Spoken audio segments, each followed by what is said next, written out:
Mogul TV Global Network is the #1 streaming TV network for positive programming. Built on the pillars of culture, diversity, and legacy, Mogul TV Global Network is the award winning platform serving men, women, and families with a purpose, positivity, and passion while celebrating life by educating, inspiring, entertaining, and empowering viewers around the globe to live their lives on purpose. Visit www.themogulchannel.com. Welcome to the Leading Executive, the preferred leadership development, leadership training, and soft skills learning management platform for various organizations. At the Leading Executive, we believe in elevating your leaders' skills with experiential learning. Our platform offers a wide range of leadership training and soft skills courses that are designed to help your leaders unlock their full potential. Whether you're an individual looking to enhance your leadership skills or an organization looking to develop your team, the Leading Executive has got you covered. Our courses are designed to be engaging, interactive, and practical, ensuring that your leaders not only learn the skills, but also apply them in real-life situations. Our motto is unlock your leaders' full potential. We believe that every leader has the potential to be great, and our platform is designed to help them get there. So what are you waiting for? Sign up today and start unlocking your leader's full potential with the Leading Executive. The Leading Executive, elevate your leader skills with experiential learning. Good evening. Good evening, everyone. I am Tameka Chapman, founder of Energizer, and tonight I am joined by some amazing women. Tonight, as you saw in the graphic here, it's all about women who show up and speak up. And some people can take that however they want to take it, but tonight we're talking about how do you show up for yourself and how do you speak up for yourself? How do you begin to reclaim your life after going through situation after situation, obstacle after obstacle, challenge after challenge? Like, listen, life be lifing, right? So, um, I wanted to have a conversation with some women and talk about just a number of things when it comes to us reclaiming our time. Yes, yes, yes. Reclaiming our lives, reclaiming our power, reclaiming our self care, our sanity, all of the things. And so, I would love the ladies who are joining me tonight to introduce themselves. We have Miss Natasha Bryant and we have Nicole Davis. So, Natasha, please introduce yourself. Yes, thank you for having me on. I'm Natasha Bryant. I'm a licensed clinical social worker. I own a private practice in Philadelphia, Pennsylvania, and so I'm a psychotherapist. I also am an author of 4 books. I just released my most recent book project, which is a healing journal. Super excited about that. And I'm a speaker as well, an auntie, a foodie, a beach lover, travel enthusiast, all these things that make up me. So thank you for having me. Awesome, awesome, awesome. All right. And Nicole, please introduce yourself. Yes, I am Nicole Davis. I am a senior manager of HR operations and technology. I am also a mom to a beautiful 7-year-old energetic boy, and am also newly engaged. So I will be getting married this year in 2024. So slight name update coming soon. But yes, thank you for having me. I think it muted you, Tameka. So I didn't get a chance to put you on solo. Boom, there she is. So listen, we're just going to hop into conversation. And there's going to be some questions that I directly ask each of you just because you have a certain experience and expertise in certain areas, which is really why I wanted you to be a part of this conversation with me as we speak about showing up and speaking up. So Natasha, in your line of work as a psychotherapist, right? I'm sure you have seen plenty of women who have felt lost, trapped, mentally, emotionally, not sure exactly what they should do, how they should do it, who they should talk to, what they should say, what they should hold back, like all the things that nobody really want to talk about. But Mhm. can you talk to us about some reasons, that women really place themselves on a back burner? Yeah, I think one of the main reasons is this societal expectation that women are supposed to be the givers, the supporters, the caretakers, and so it's very easy for a woman to feel like she's not being a good mother, or she's not going to being a good parent, a partner. She's not being a good woman if she's not doing those things with excellence. And so the idea of then saying, well, I'm going to do this for me, immediately sounds selfish, and or because of the expectations, it leads to people saying that they're being selfish. Like, how could you have 4 kids, or how could you have a husband, or how could you, right? You have all these things, and it's this expectation that as the nurturer, the caregiver of it all, that you're supposed to do these things effortlessly, without question. And so I think that's one thing. And then it's also the this expectation, especially as Black women, to be that independent woman that can handle it all, that knows it all. This idea of asking for help or seeking help is a sign of weakness. Like, I should be able to hold it together. I should be able to figure it out, or I have to figure it out because nobody else is going to be able to figure it out for me. Like, I got to be the one to know it all, to be able to handle life. And so I think all the different expectations that we end up falling into causes us to have this confidence mask that we wear to appear that we have it all together, because we can't look weak. We can't look like we don't know what we're talking about. We'll look like we can't balance it all. And so we appear with a smile, appear to be really confident, and really inside we're like, I'm barely making it, or Right. I'm just trying to catch my breath. So yeah. Right.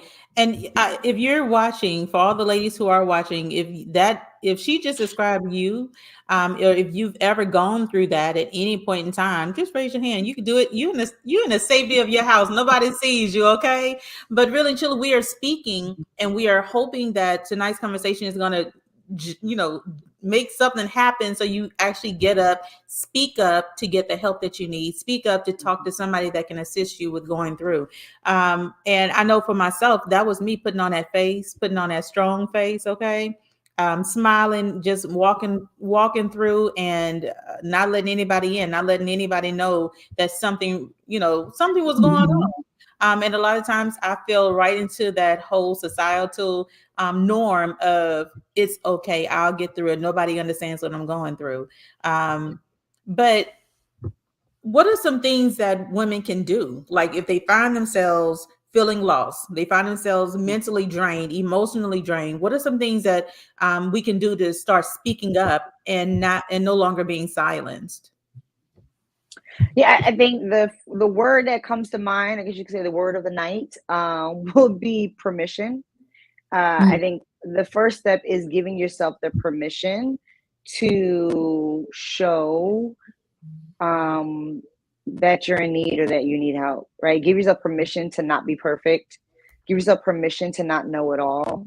Give yourself permission to not always get it right the first time. Right. Give yourself permission to ask for help, right? I think when you take all that pressure off to have to be everything for everyone, and I think take that point too, like the responsibility to be everything for everyone, and then forgetting about yourself, and also reframing the definition of what self-care, self-love looks like, because the guilt of, well, I'm not allowed, or I shouldn't be, putting myself first. That's not what a good mom does. That's not what a good wife does. That's not what a good person does, if they put themselves first. And it's like, well, who said that?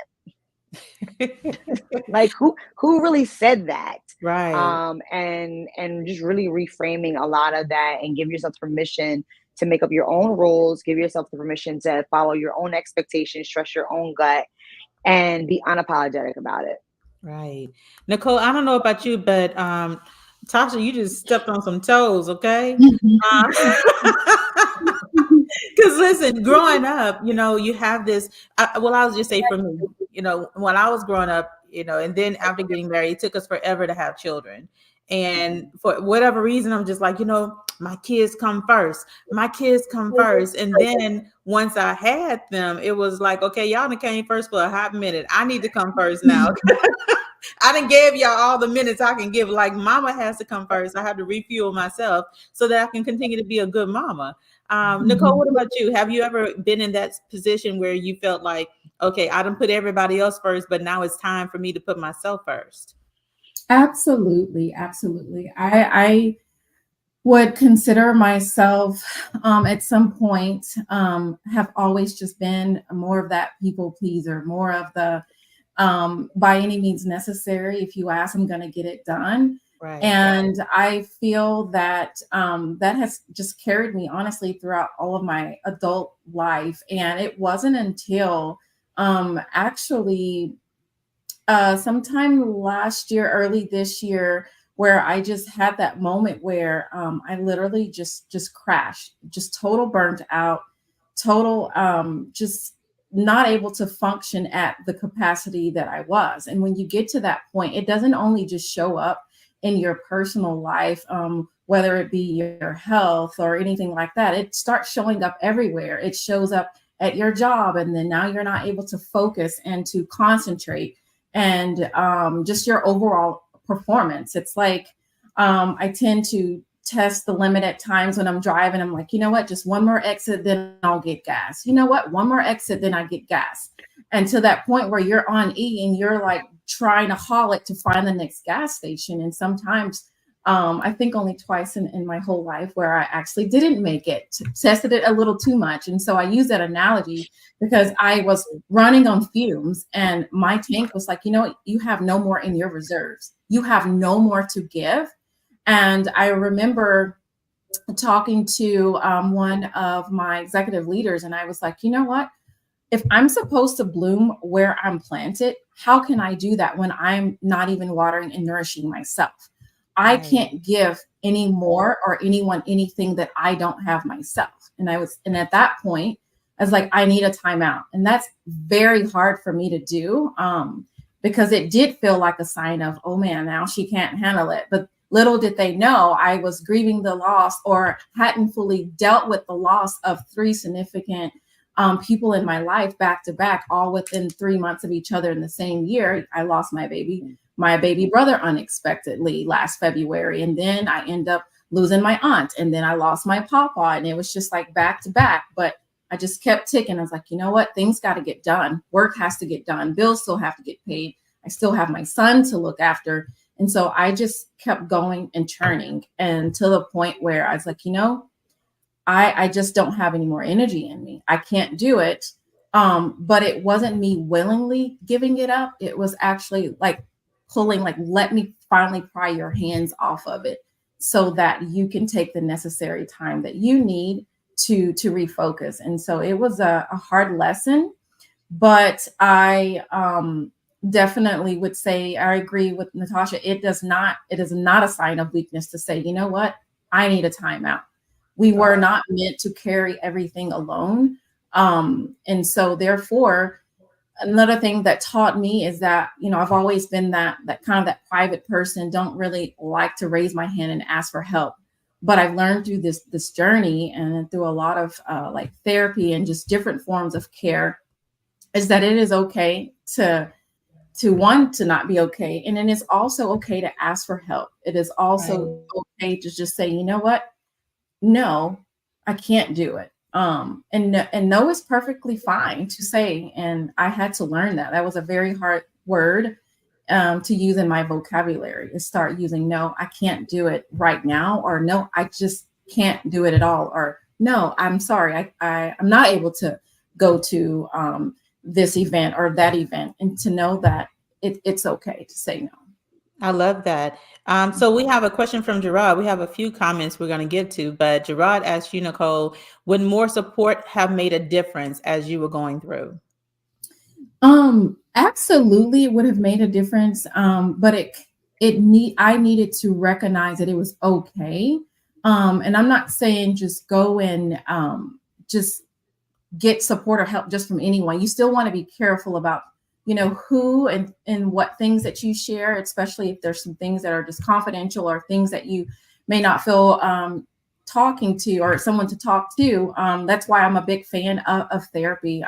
I don't know, I've done different forms of therapy. I'm still in therapy. I've done individual grief therapy. I've done also just therapy with learning how to navigate being, going from being married and having both my ex-husband and my me with my son to now I need to navigate this. So I've done like some child play therapy for adults, so I've navigated different areas. So once I found that safe space and those people that I could talk to, absolutely, it did make a difference. Once I was say, I'm vulnerable enough to share these things, like I need to share, I need to get it out. Right. So thank you for sharing that. And Lauren said that burnout is real, and she loved your gas tank analogy. I would tell you, listen, when I see E, I'm just like, okay, I got 15 miles to go. Let me start counting the miles right now. That is me. She knows that about me. Right. I've even pushed it to say, you know what, I'm on E, but I know my reserve gets 20 more miles. And I'm like, you know what, I got to stop doing that. All right. So, Gerard, also, I'm going to read through some comments right quick. Gerard saying, no is a complete statement. You have to be careful when explaining your answer because people will try to talk you out of your no, which is so true. And that comes with going into our next topic, talking about self-care, because I know that boundaries are a part of self-care and how we implement them. Natasha, can you speak to us a little bit about self-care and what does that look like, and keeping those boundaries that you set? Because a lot of times we break our own boundaries. We're trying to hold it against somebody else. But can you talk to us a little bit about that? Yeah, I actually I don't just call them boundaries, I call them self-love boundaries, because boundaries is a form of self-love. Because when you think about what boundaries is you advocating for yourself, right? And if you're advocating for what you need, you're advocating and being vocal about what you want, that is a form of self-care. That's a form of self-love. Like, you're recognizing that I deserve to experience life in this way, and I'm going to advocate for that. And so that's why I look at it. I look at boundaries as a form of self-love. I think the biggest misconception about boundaries is that, the hardest part about boundaries is that, and this goes back to the word of permission. The other thing you gotta give yourself permission for is to upset people. Give yourself permission to disappoint people. Give yourself permission to upset some folk, because boundaries will happen. I think the misconception is that when I say my boundary, people are gonna respect it. Most people won't. No. And that's not because they don't respect you, or it's not because that they don't care. I mean, in some situations that could be true. But the reality of it is, you're setting this boundary for you, it's not for the other person, right? And also, as human beings, most majority of people dislike change, struggle with change, and a boundary is nothing but change. But it's something you've been able to think about. You've been pondering on this boundary. You've been reflecting on how this space, how this relationship, how whatever this is has been disrupting your life. And so you've been contemplating what boundaries do I need? How do I need to set these limits to be able to really create the life that I'm trying to live? So you prepared yourself for this change. However, when you set this boundary, it's a whole new dynamic that you're about to set with this other person. And so when you go to tell them, actually, I'm not going to show up in this way, or actually, I need for you to show up in this way, then it is going to be a shock to them, because this is a change because more than likely how you were showing up was probably convenient for them, but an inconvenience for you. And now you're about to flip it, where it's going to be an inconvenience for them and convenient for you. Right. And so just out of natural response, the person is going to become defensive because it's a change. And when things change, our flight, fight, freeze response comes up, because that's an emotional threat of like, wait, I don't like this. And so the person is automatically going to become offensive in some way, where they might push back, or they might say, well, that's not how you always showed up. You usually do this, right? Or they're going to try to fight for the thing that's going to help make their life convenient, or fight for what has been working for them. And so that pushback, one of the things is just don't even take it personal. Just recognize, like, it's a change. So I get it, why they're struggling with accepting what I'm telling them. And so that's the first part. And then the second part with boundaries, honestly, which is the hardest part. So you think saying the boundary is the hardest, but no, the hardest part is actually then reinforcing it, because again, this is a new change. This is a new habit. This is a new dynamic that you're now enforcing. And so you have to, through boundaries, teach the person how to treat you, teach the person how to love you. And you do that through reinforcing the boundary. And so you do have to reiterate. Some people get upset, like, I should have to say this. I already said it like 5 times. I already told them once. I should have to say it again. No, that's not what teaching does. When you go to school, your teacher doesn't teach you the one time and then say, all right, you should know it by now. No, you have multiple days, a whole quarter where you're learning the same thing, and then you get tested on at the end of the quarter, right? So it's the same thing even with boundaries. Like you're going to have to reiterate it in order to really get them to understand. But then there's consequences with that. So it's like, remember I said I wasn't answering my emails after 6 p.m. So I just want to remind you that if you send me an email after 6 p.m., I will not be answering it until 9 a.m. the next morning, right? That's the consequence. The consequence is you're not getting a response. Right. But, and so you reiterate what that boundary is and the outcome that it's coming to. So that's, when you're thinking about boundaries, that's all that encompasses boundaries. And so that fear of having this confrontation is part of the pleasing piece, not wanting to disappoint people, the proving piece, the proving that I'm worthy to be here. You don't want to dysfunction all of that, disrupt all of that. But part of advocating for yourself, part of being unapologetic, part of really loving yourself is recognizing that it's okay to disappoint people, because you're not gonna please anybody, and then you have to choose. There is a choice. Either you are fighting for you, or you're fighting for somebody else. You're fighting for what you need, or you're going to be fighting for what somebody else needs. You cannot do both. And boundaries makes you choose. Boundaries makes you choose. So listen, before we move forward, I just want to share something. There's this song, and I don't forget who sang it, but he said, "Try Jesus, not me," okay? Because I fight back. Because I lay hands, okay? That's what the words of the song say. I ain't saying it. It's the word of the song, okay? It's the word of the song. But Natasha, Gerard has a question, and he clarified. He says, how do you know if your boundaries are healthy versus boundaries created out of fear? But then he followed it up, and he says, or maybe a better way to ask is, how can you know if it's healthy or unhealthy, the boundaries he's talking about? Yeah, I love this question. What I often use to compare the two is you have a healthy boundary, or you have a revengeful boundary. So this goes to the forgiveness piece, right? Too, where it's like sometimes someone does something. Let's use the analogy of you let somebody use your car, and they don't bring it back the way they found it. Right? It might be messy inside, or and I say holy hands, yes, holy hands for that car that didn't get returned the right way. Okay, I'm sorry, y'all know me. Right, or they didn't bring the car back at the respectable time that you guys agreed to, right? And so a healthy boundary recognize that I know that this person has broke the trust, and they're going to earn the trust for me to be able to believe or trust that they will, if they borrow my car again, then they're going to return it. And so a healthy boundary would be listen, the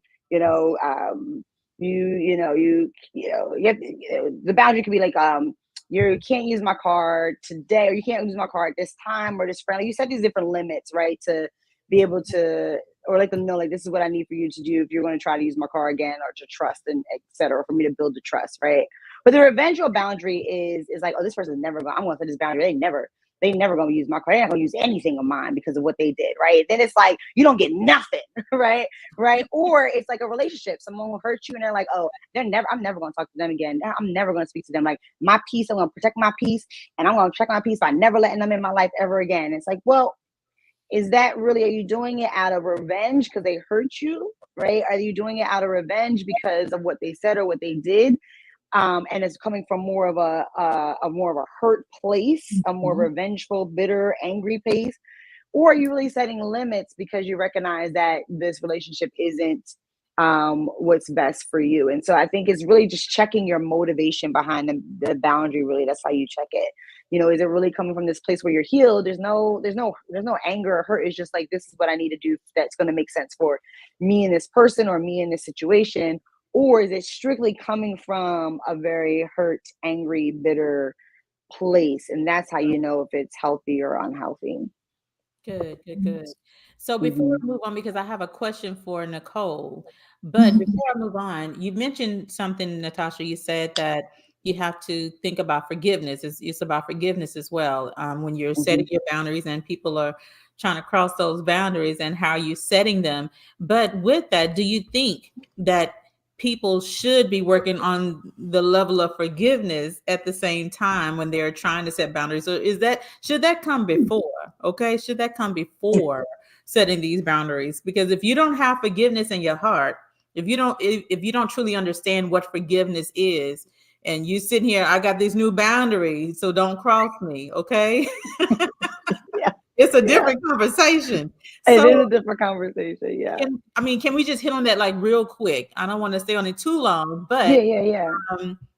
what is the correlation between, learning how to forgive while we're setting boundaries, not only for ourselves, but for others around us?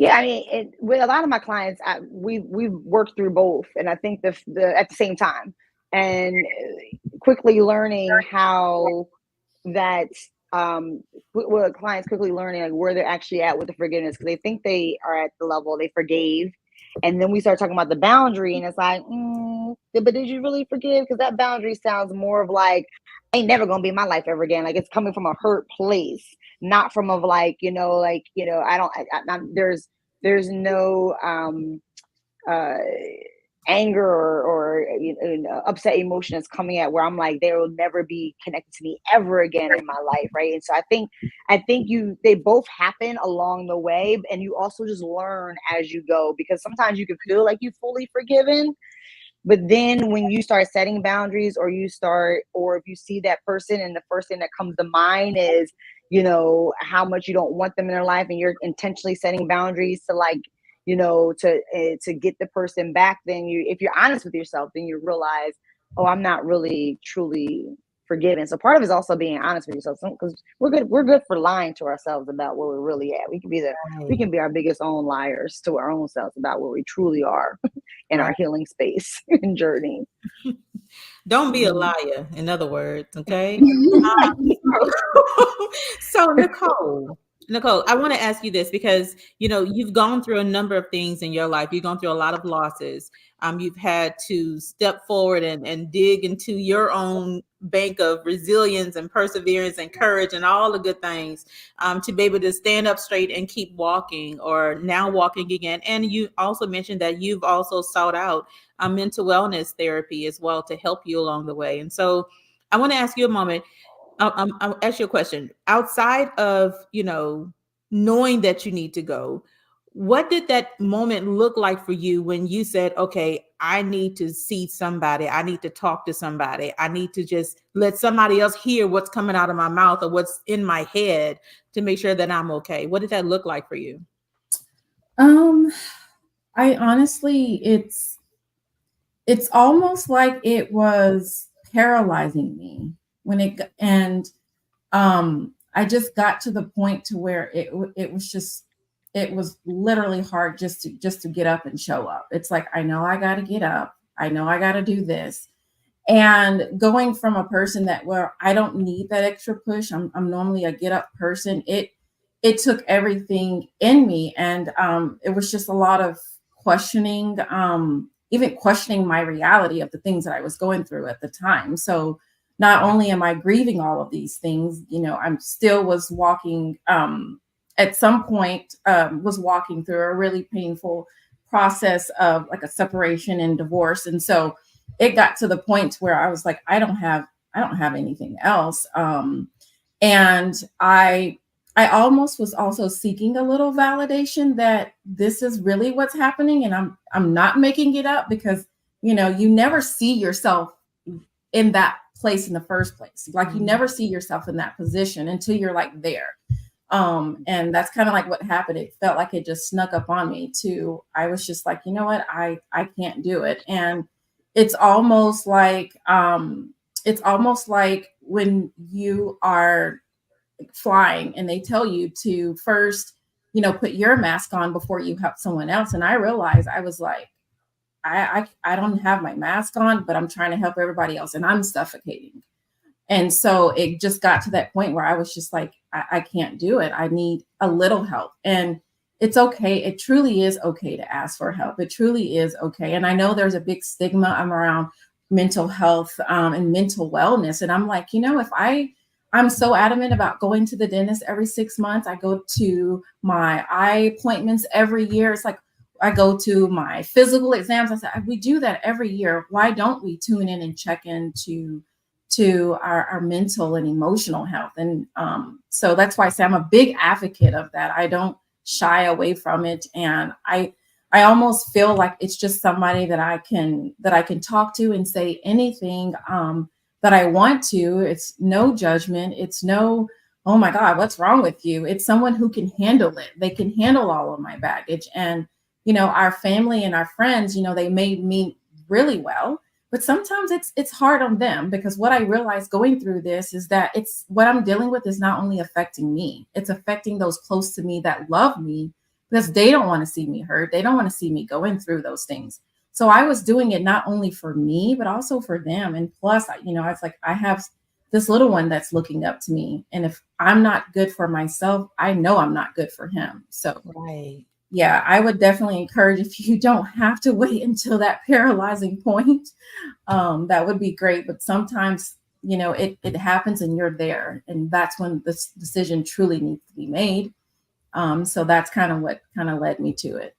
Right. I love that. One of the things that I always say is don't wait to make the decision out of desperation, because normally times when we're in desperation, it's like it's make or break at that point. It's going to be hard to, see a light on the other side when you get to that point. So anytime, the first time you feel something could be off, that's the moment that you should speak up and seek out someone to assist you, to just talk. But I will say, for me, I ran for all my life. Okay, I ran, I ran because of the statistics, or I should say, what's the word? The stigma. Because of Yeah. the stigma around seeking out mental health, it was just like, yeah, I don't want nobody to think I'm crazy. But I got all these thoughts in my head, and so for a long time, I suffered alone. And I was a part of a conversation, I think early last year, and one of the ladies there, she said, silence is a deadly, it's kill, it's okay, it's an unaliver. Okay, I'm trying to keep this platform open, y'all. So they said that silence is one of the things that will take you out, especially when you're dealing with mental wellness issues.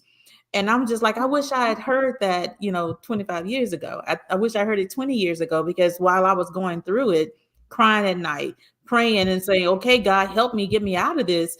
And it seemed like nothing was working. Like I didn't know what to do, but I didn't know who to talk to either.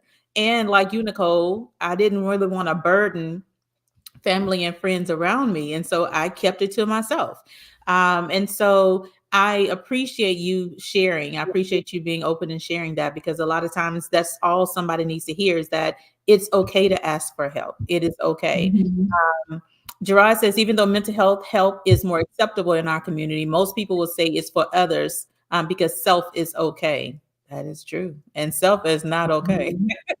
Self is hurting. Self is really in need. Nicole, can you talk about the need to search until you find the right therapist? Um, yes, I have actually been extremely blessed and lucky. Is that one of the therapists that I do have?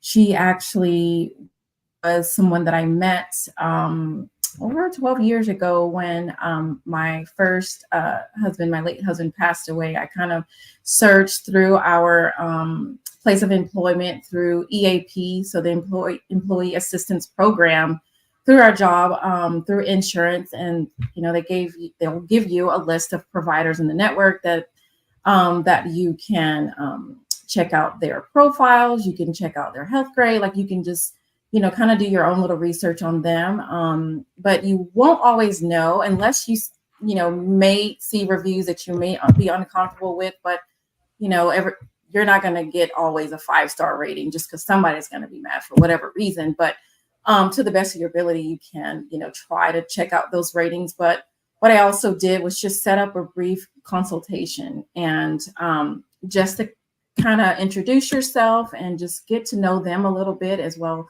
as them get to know you. And you'll know as time goes on whether that's the right fit for you or not. One thing that I also had to keep in mind is that your therapist, They're not necessarily your homeboy or homegirl. So sometimes may tell you things that's for your greater good, and it may not always feel good, but the intent is there.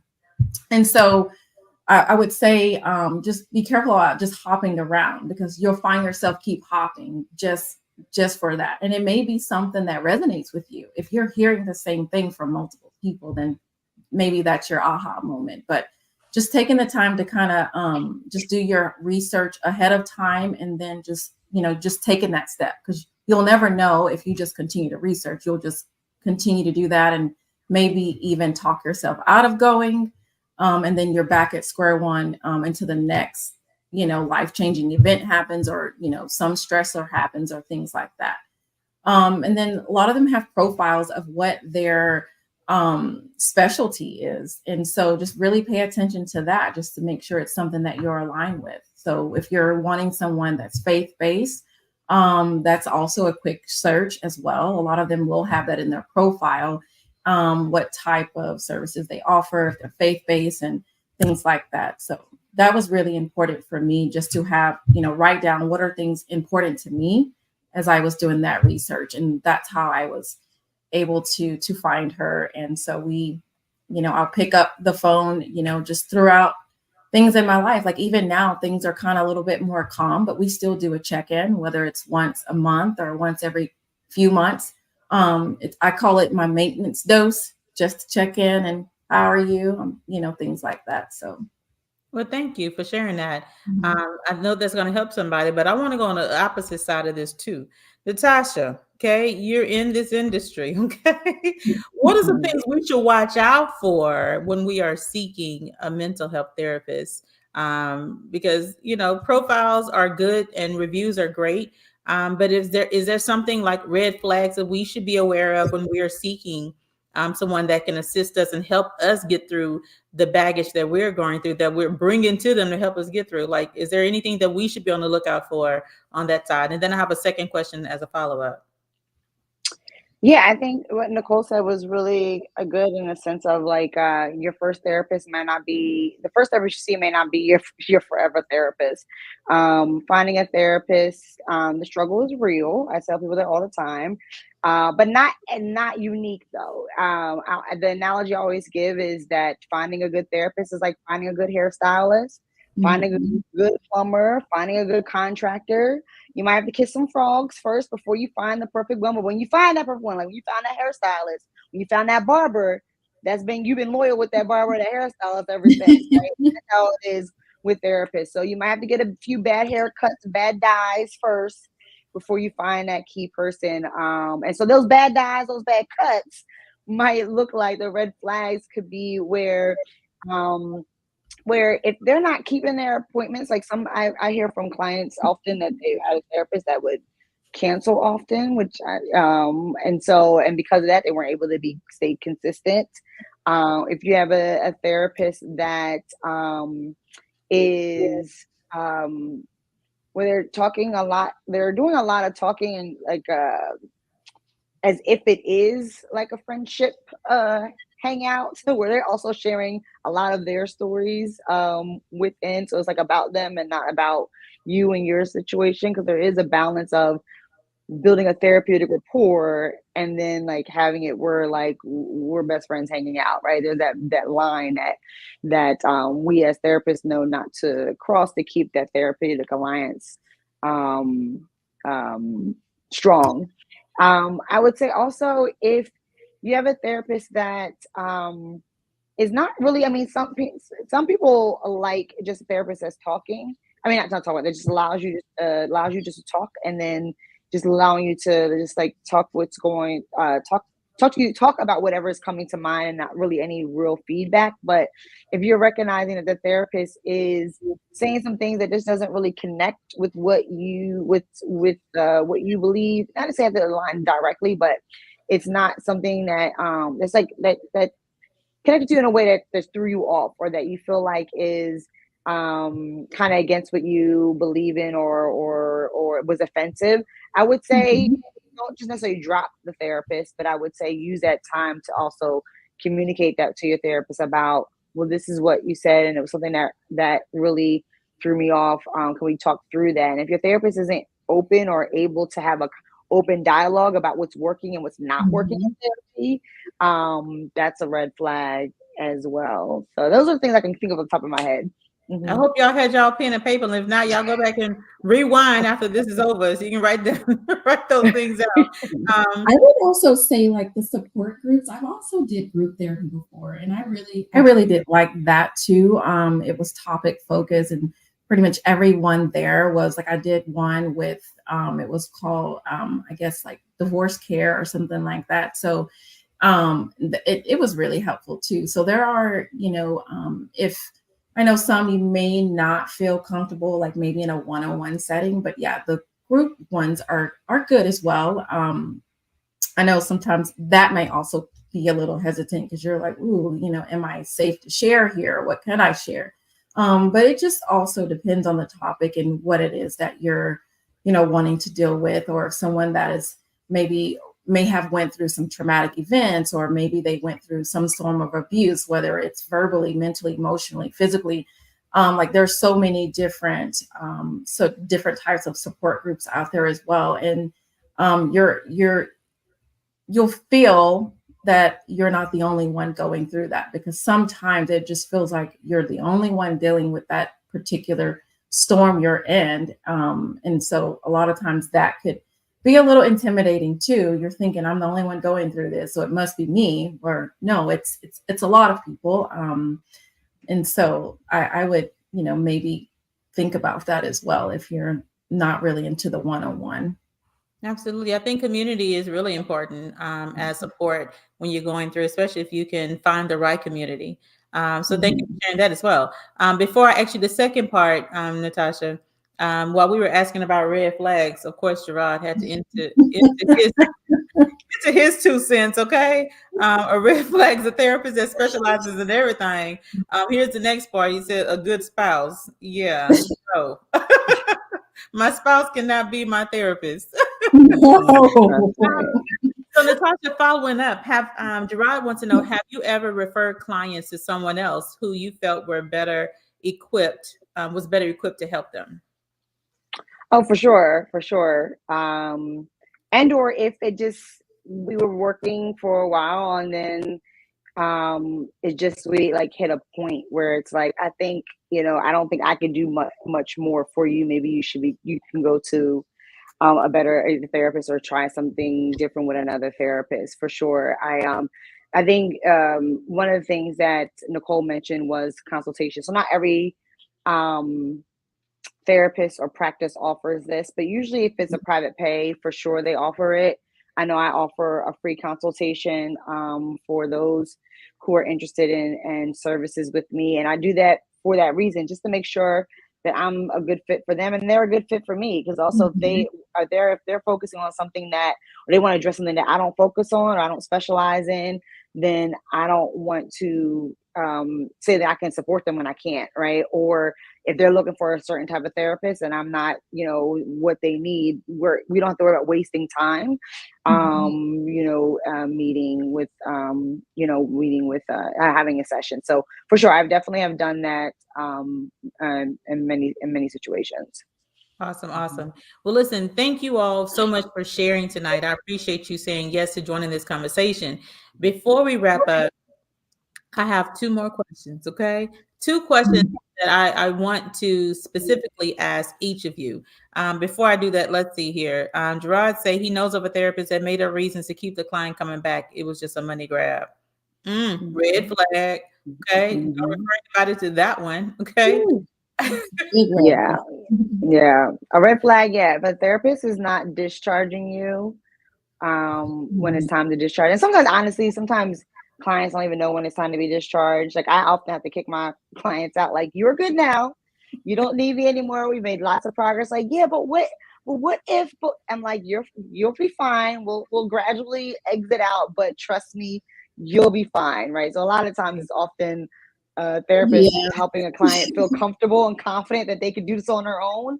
But if you have a therapist that has you and you recognize that you've made enough progress, you're not really talking about much, nothing else to talk about, and the therapist is not mentioning that, bringing it up, like, looks like things are going well. Oh, also another red flag.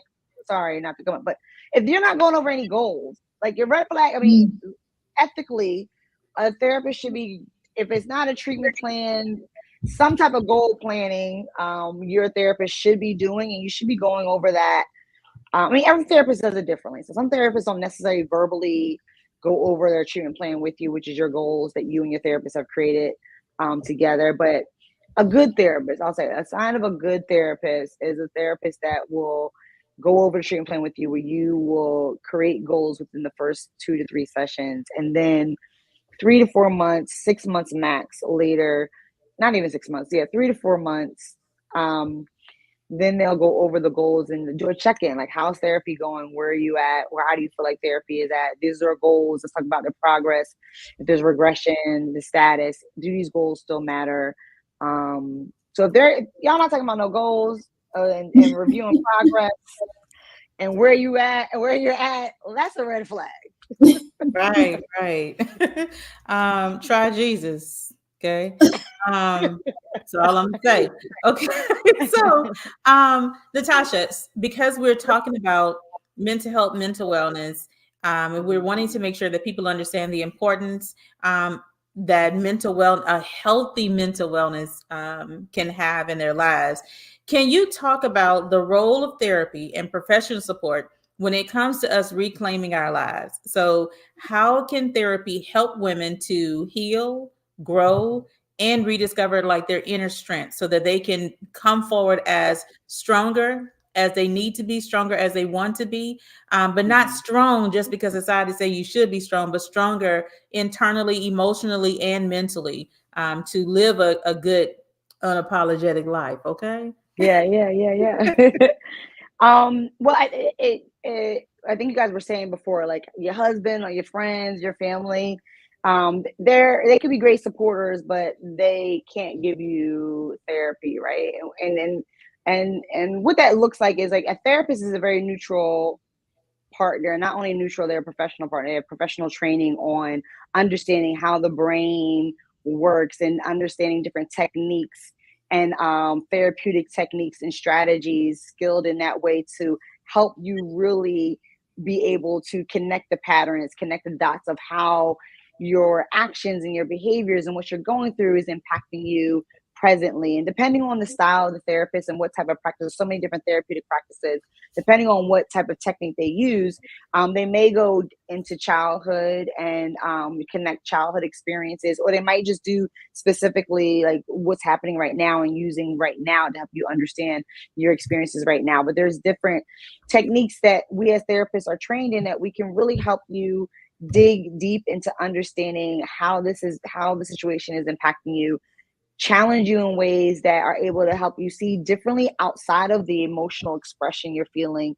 Also teaching you techniques on how to manage your emotions, how to not only manage them through physical activities, but also through cognitive strategies on how to think different, how to reframe your thinking, how to challenge and change your thinking so that you're able to see your situation and perceive it and think about your situation in helpful ways and not hurtful ways. And so those are different ways that can really help with the healing, and why therapy is so helpful.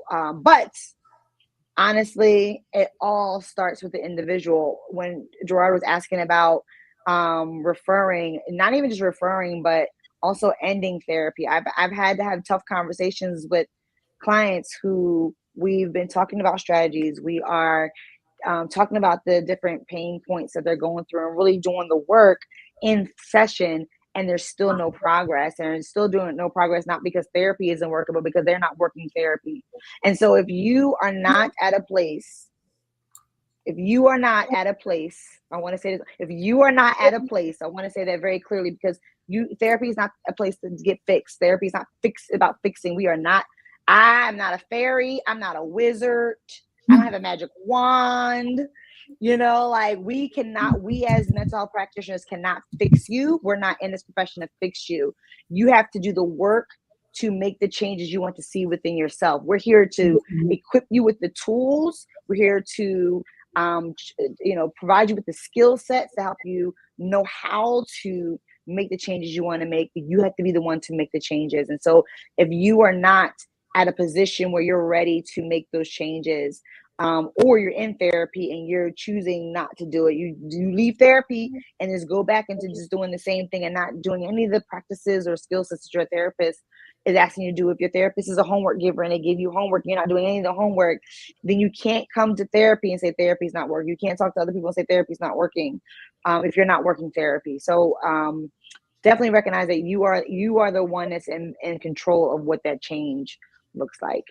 Right. Thank you for sharing that. Mhm. Natasha, Gerard asks, do you feel that the problem with access to quality mental health resources has been meaningfully addressed in our community? I think it's getting better. There's definitely more organizations like the Loveland Foundation, for example, that helps provide women of color with vouchers for mental health therapy. And there are more places where they're giving sliding scales, etc. And so I think it's getting better. I think it's getting better with that. That um, I think the challenge too of understanding accessible therapy, and then those who do, like, for example, for me, I do private pay. I do not accept insurance, and that's intentional, because there's a level of freedom with that, where I'm able to support my clients in ways without having the insurance providers telling me how to support my clients, right? And I'm not being forced to give a diagnosis if a diagnosis is not needed. But with insurance, if insurance is paying for it, they want to know what's the diagnosis. Why are we paying for this? And some insurance providers are only allowing us certain amounts. Like if you do an EAP, for example, they may only pay for 10 sessions, for example. So there's a limit. But it is accessible in that way as well. So I think it really goes either way when it comes to why some therapists may not do insurance, for example, but there's also other options or opportunities for like a sliding scale or like a Loveland voucher that's available now where, people can make it more accessible as well. And what areas do you specialize in, Natasha? So I specialize in anxiety and depression, specifically in areas that connect with loss and grief, transitions, life transitions, self-esteem building, also relationship. I do couples therapy as well. So also generational, like family connected trauma, interpersonal relational trauma, or interpersonal conflicts is what I specialize in. Now, do you only see clients in your state, or are you virtual where you speak to clients across the US? Yeah, so that's the other thing. I mean, places like BetterHelp and places like that, I don't know how they're doing that, but legally, your therapist should be in the state that you are licensed. You should only be seeing a therapist who's licensed in the state that you're in. That is it. Because, for example, if there's a crisis, so if I'm licensed in PA in New Jersey. If I have somebody who's in California, that's a totally different state. I don't know what their crisis systems are, or how their behavioral systems work. I don't even know what's accessible to that person in their neighborhood or how that state runs. And so if my client's in crises, I'm not going to be able to really effectively support them in that area. And also, I'm not licensed, because if I'm licensed, that says I'm licensed. I met the state requirements to provide the service in that state. Just like if you have a doctor. So therapists are just licensed medical, or we are medical professionals. So just like you can't see a doctor in Alabama if you live in Pennsylvania, right? The doctor cannot see you in Pennsylvania. You have to go to Alabama to see that doctor because that's where they're licensed in, right? And so your therapist should be licensed in the state that you're in. Some therapists are following this. Some states, I don't know if they're, but I know here on the East Coast, can't speak for the other coast, but here on the East Coast, we have to be licensed in the state that we are in. So I don't have to be in that state. So I can be in California and see my client who is in Pennsylvania. But as long as you are residing at the time of the appointment, you need to be in the state that your therapist is licensed in. Got it. Thank you for sharing. Now, Nicole, I'm going to pull on your professional hat while putting on your personal hat, okay? Because Perfect. I think you can address this from both sides. You are a senior manager in HR, so you are well aware of the different benefits that employees get with EAP. You spoke about that earlier, but if there is a lady who's tuning in right now, or maybe she'll catch the replay, and she right now is not her mental best, okay, not her wellness best, and she's feeling lost, she's feeling trapped, she's feeling, I don't know what to do. Okay, I'm just gonna show up and put this smile on so I can get on about it, so anybody asks me no questions. Y'all excuse my improper language. But she's unsure of how to reclaim her sanity, how to just move forward. She don't know exactly what to do.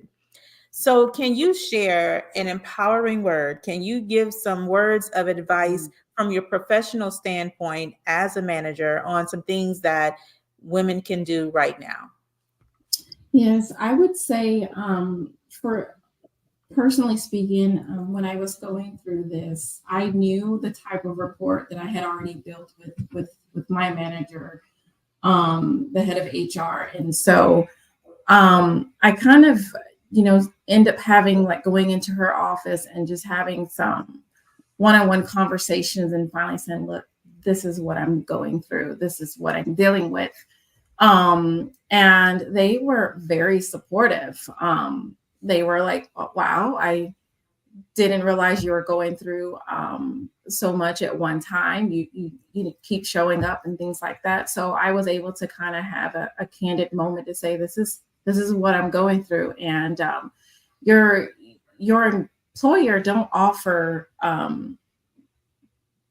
paid time off or leave or FMLA. They don't offer that for nothing. It is to be used. And so we just worked out a plan to say, we really need you here right now.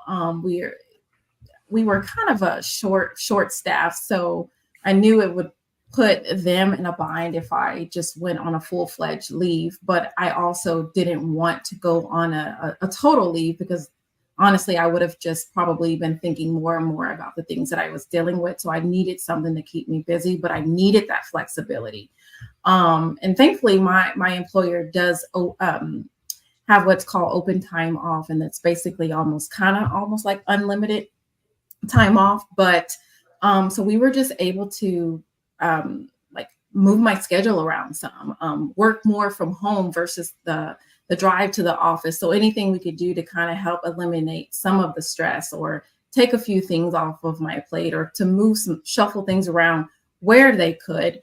And then, like I say, we also have resources. We actually also have like a health and wellness vendor that we use as well. And so I was just tapping into those resources. Again, like if your company offers, all of the different benefits, don't be afraid to use them, to utilize them.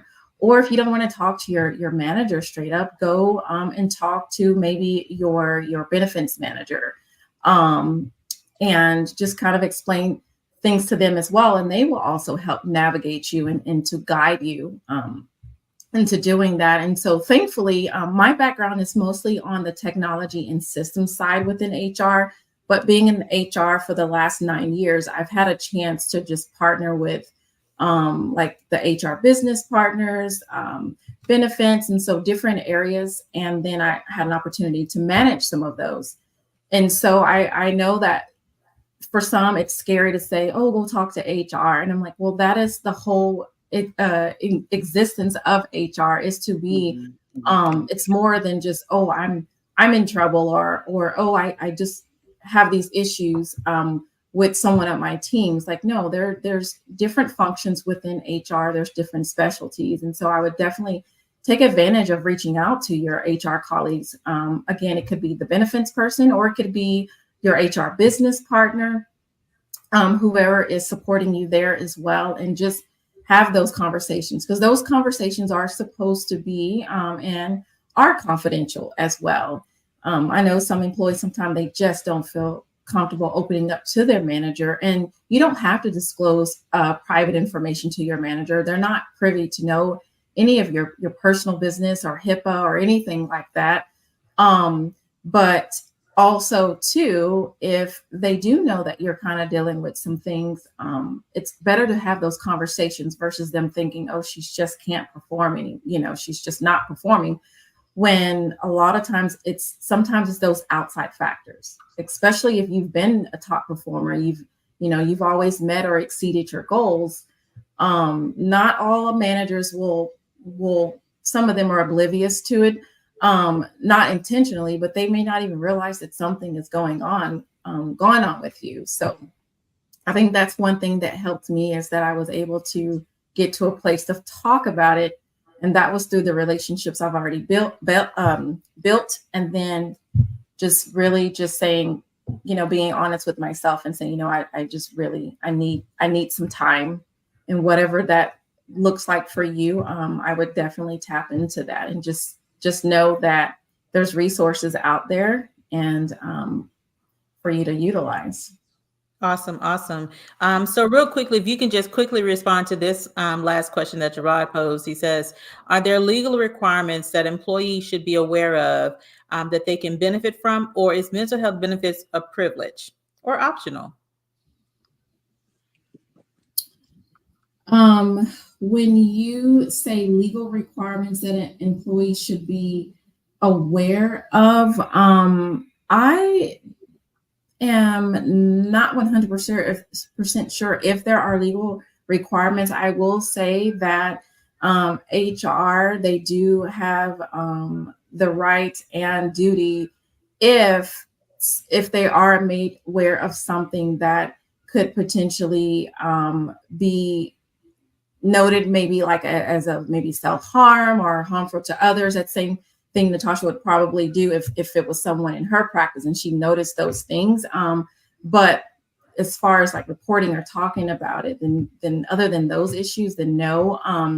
As far as it being a privilege, it is, but most times, if you're signing up for insurance or benefits through that company, for you, and it's not even just for you, it's also for those in your household or other family members too that can take advantages of those services as well, if they're needing those resources too. So it's definitely, I would say, a privilege, but I would say if you are enrolled in insurance, it's definitely there for you to use it, especially if you're paying for it. Right. Can I add to that real quick? Because I wanted to add on to that question. Yeah. So again, I'm not sure legal because every state is different. So I can't speak on legal. But since COVID, a lot of companies have gotten better with including mental health in their benefits package, but it's not. So when you think about your benefits, every single company, they negotiate their benefits of what they're willing to pay for and what they want to include in their benefits package, right? And so even when it comes to mental health, there can be privilege just in the type of company you're with. Like I have some clients where, because I also work at a group practice. At a group practice, I do accept insurance there. So I have some clients where their copay is only like $20, $10. I have other clients that their copay is like $60, $120 until they reach their deductible, right? So it just really depends on what the companies negotiated with when it comes to the type of insurance that covers within that package, specifically with mental health. But definitely, if you have insurance, like Nicole was saying, if you have insurance and you're paying for it, you can definitely check. But also, just like anything else, you might have a doctor and that you really want to work with, but they're not in your network. So you go out of your network, you just pay out of pocket and you have your out of network benefits. So even like me, like I said before, I don't take insurance, but I would be considered an out of network provider. And so if you have out of network benefits, again, that goes along with if that's included your package. So that's something you have to contact with your HR or just contact your insurance provider to see what your package includes. Where I would write you a super bill, which is pretty much an invoice, and you would submit that to your insurance provider, and then you get reimbursed. So out of network benefits work with you pay a certain amount of money out of pocket for your whatever health cost, and then they reimburse you based on whatever your benefits cover. So there's ways to do it even when you don't have insurance, like you would do any other type of service as well. That is correct. I actually used a provider as well that did the same thing, and they provided the super bill. Actually, I should probably turn those into my insurance company. Yeah, get that money, girl. Get that money back. But yes, I definitely agree with everything that Natasha was saying. And I will state that, yes, I've also noticed that too after COVID. What we were able to negotiate and get, we were even able to get more things added to our benefits, even around like the health and wellness plan and weight management, a lot of different things that we didn't have before. And so all of that, when you're talking about wellness, it's just the overall wellness. But I have seen that where companies are even covering a little bit more if you're going through and using your insurance, to where maybe they're covering 90% and you're only covering 10%, or whether they're covering 70 and 30 is on you. So I have seen a difference in that, especially during and after the COVID time frame. So that was great. And also some insurance companies, like, so during COVID, at the beginning, they were covering telehealth. And some stopped and they just went to your regular copay, whether it's in person or virtual. And some, like I have some clients where if they do telehealth, it's 100% covered, compared to if they went to in person, then they have to do a copay. So again, going back to just seeing what I do online only. So I have a few clients that they don't even have a copay at all because it's all virtual and it's telehealth, compared to if we switch to in person, then it would end up having a copay. Wow. Listen, I'm being educated. Like, I know the audience has been educated, and I'm appreciating the conversation because, again, this was all about how do we help? How do we help others learn to show up and speak up for yourself?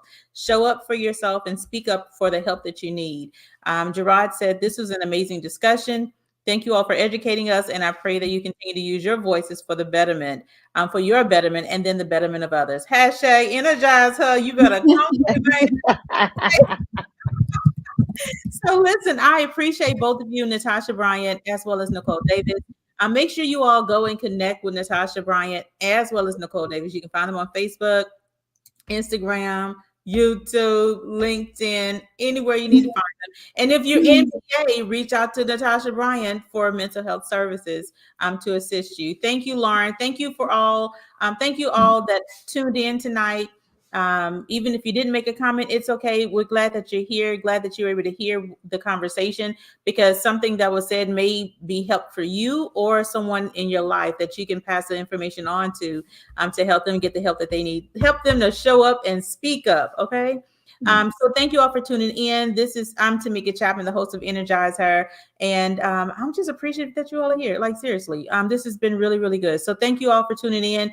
You all have a good Tameka, can I so I have just one freebie, because I actually created there was two I was thinking of, but I think this one might be more effective based on what we're talking about. So I created a how to find a dope therapist guide. And so in that guide, it gives you a checklist of all the things that you would need to make therapy dope and find a dope therapist. And then there's also a resource of therapists from all over the country that I've gotten their information from. So if you're interested, you would like access to that Find a Dope Therapist guide, then you could just hit me up on any of those platforms. Instagram, I'm at Speak Life Transformation. Facebook, I'm at Speak Life Transformation SLT. Just hit me up on the DM. Listen, and I was about to get out of here and not give this goodness, okay? Not give all of this goodness. How to find a dope therapist. Boom. At Speak Life Transformation. Get with Natasha. What was the other one you said? It's Facebook, but it's Speak Life Transformation, and it's SLT at the end. Yeah. No, what's the other name of the other book, the other freebie? Oh, the other freebie. Oh, so the other freebie is 25 Ways to Say No. We talked about saying no. That was the other thing. So if you would like a checklist, literally it's 25 statements that help you assertively, unapologetically say no without feeling guilty, without having to give an explanation. So if you just want a nice little cheat sheet that you can just refer to when you're ready to say no, or type in whatever you have to say, there's like responses for email responses, verbal responses. So yeah, that's the other one as well. If you would like that. Somebody just got released tonight. Okay? Listen, we're gonna help somebody like right now. I want everybody at the sound of our voices to say this one word with us. No. Okay. No. Let's start it tonight. And then get with Natasha. Connect with her at Speak Life Transformation, Natasha Bryant. Search her on all platforms, connect with her, and let her know you want to get that 25 ways to say no, because you started saying no tonight. And also you want to get that How to Find a Dope Therapist book that she has. So thank you, Natasha, for sharing. We appreciate you for being so generous with your offers. So make sure you all follow all of us. I'm at energizeHER, at Speak Life Transformation, and Nicole Davis across social. Yes, I see. No, okay.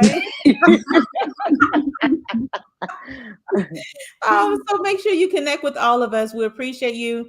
You all have a good evening. This is good. This is good. All right, y'all have a good night before I say something else. Y'all have a good night. Lucia.